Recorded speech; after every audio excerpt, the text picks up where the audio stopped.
Did you know that one of the most iconic voices in rock history almost never became the legend we know today?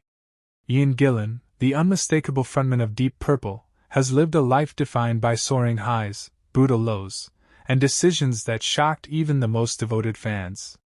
At 75, Gillan's decision to step away from the band wasn't born from fading passion, but from the weight of a lifetime spent carrying the torch for hard rock's golden age. His voice may have carried stadiums, but behind the scenes, it carried decades of pressure, constant touring, creative battles, and personal sacrifice.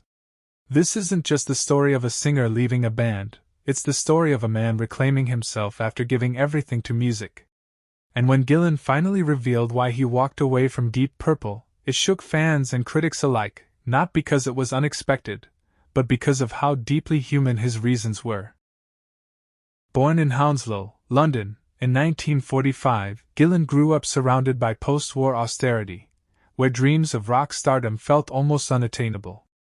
But music became his escape, his calling. By the late 1960s, when he replaced Rod Evans as Deep Purple's vocalist, his banshee wails and wide vocal range turned the band into a global powerhouse. Songs like Child in Time, Smoke on the Water, and Highway Star cemented him as a legend, not just a singer but a force of nature. Yet what many never realized was the toll such music took on the man behind the microphone.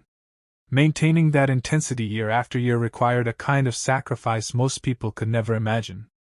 Gillan would later confess that the price of keeping Deep Purple alive often meant suppressing his own desires, swallowing disagreements, and living inside the machine of fame. That inner conflict, slowly and steadily, became the very reason why he would eventually step away. By the early 70s, Deep Purple was one of the biggest rock bands in the world. They filled stadiums, smashed records, and released songs that would define an entire generation.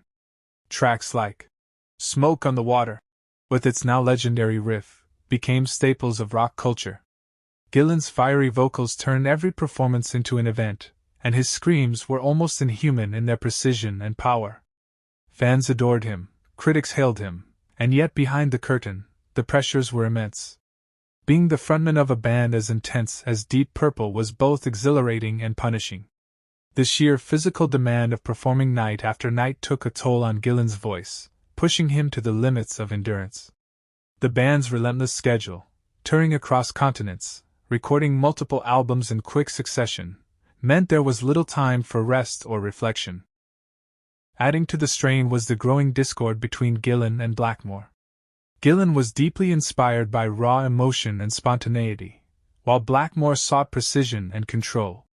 In interviews, Gillan would later recall moments when rehearsals devolved into shouting matches, with each man stubbornly unwilling to yield ground. The breaking point came in 1973, during the height of Deep Purple's fame. After years of grueling tours, Gillan's voice and spirit were worn down. He found himself drained, struggling to keep up with the demands of constant performances, interviews, and creative expectations. What had once been exhilarating was now exhausting. The battles with Blackmore became more personal, often spilling out of rehearsals into daily life. Gillan later admitted that the tension grew unbearable, not just for him but for everyone around them. The atmosphere in Deep Purple was no longer one of unity but of survival. And for a band whose chemistry was its greatest weapon, this was a dangerous shift. Gillan knew that something had to change. In June 1973, Gillan made a shocking decision. He announced his departure from Deep Purple. For fans, it was almost unthinkable, the voice of songs like Highway Star and Smoke on the Water, walking away at the band's commercial peak. But Gillan saw no other choice. In his resignation letter, he cited the relentless touring, the lack of time for family, and the toxic environment as reasons for leaving. It wasn't just about clashing egos, it was about survival. He needed to step back before he lost himself entirely. Blackmore, though outwardly indifferent, was reportedly pleased to see Gillan go, viewing it as a chance to take the band in a different direction. Yet, for millions of fans, Gillan's exit felt like the end of an era. The man who had helped build Deep Purple into a rock powerhouse was walking away, and no one knew if he would ever return. After leaving Deep Purple, Gillan faced the daunting question of what came next. For many, leaving such a legendary band would have marked the end of a career, but for Gillan, it was an opportunity to rediscover himself. He formed the Ian Gillan Band in 1975, exploring jazz rock fusion, a stark departure from the heavy rock sound that had defined Deep Purple. Though the project didn't achieve the same commercial success, it allowed Gillan to experiment and grow as an artist. By the late 70s, he formed Gillan, a hard rock band that returned him closer to the sound fans loved. For Gillan, life after Deep Purple wasn't about recreating the past, it was about proving he had the strength to survive beyond it. Little did anyone know, his story with Deep Purple was far from over. By 1984, the rock world was stunned when Gillan rejoined Deep Purple for the Perfect Strangers reunion. After over a decade apart, the Mark II lineup was back together, and fans couldn't believe their luck. The album was a critical and commercial success, and the accompanying tour reignited the band's global dominance. But beneath the surface, old tensions quickly resurfaced. The same creative clashes that drove Gillan away in 1973 came roaring back. Blackmore's perfectionism clashed with Gillan's free-spirited approach, and arguments once again became routine. Though the reunion was triumphant on stage, it was fragile behind closed doors. Gillan's brief but memorable time with Black Sabbath in 1983 had already proven how unpredictable his career could be. When he joined the legendary metal band, it seemed like an odd pairing, Gillan's bluesy, wide-ranging vocals with Sabbath's dark, doom-laden sound. Yet, the result was the Born Again album, a record that remains one of the most debated in the Sabbath catalog. Some fans adored Gillan's raw energy, while others felt it clashed with the band's identity. His time with Sabbath revealed both his versatility and his restlessness. Gillan wasn't afraid to step outside his comfort zone, even if it meant facing criticism. The detour, though brief, became an unforgettable chapter in his journey, adding to the mythos of a singer who refused to be predictable. As the years wore on, Gillan's greatest gift, his voice, also became his greatest challenge. Known for his incredible high notes and primal screams, his vocal cords had been pushed to extremes throughout his career. Decades of relentless touring, coupled with the natural passage of time, began to wear down his once limitless range. His voice may have changed, but his spirit remained unbroken. In interviews, Gillan openly admitted to the challenges of aging as a singer but embraced them as part of the journey. His ability to evolve rather than retreat kept him relevant in a world where many of his peers had already faded. By the mid-1990s, the storm between Gillan and Blackmore finally reached its inevitable breaking point. During the recording of The Battle Rages On, in 1993, the two clashed bitterly, with Blackmore allegedly unhappy about Gillan's return to the band. The tension spilled onto the stage during the supporting tour, where their disagreements became obvious even to fans. Eventually, Blackmore walked away from Deep Purple for good, leaving Gillan and the rest of the band to move forward without him. Far from being a disaster, it became a turning point. Free from the endless battles with his longtime rival, Gillan was able to focus on rebuilding the band's chemistry. With Steve Morse stepping in on guitar, Deep Purple entered a new era, one defined not by conflict but by collaboration. With Steve Morse on guitar, Deep Purple experienced a surprising creative rebirth in the late 1990s and early 2000s.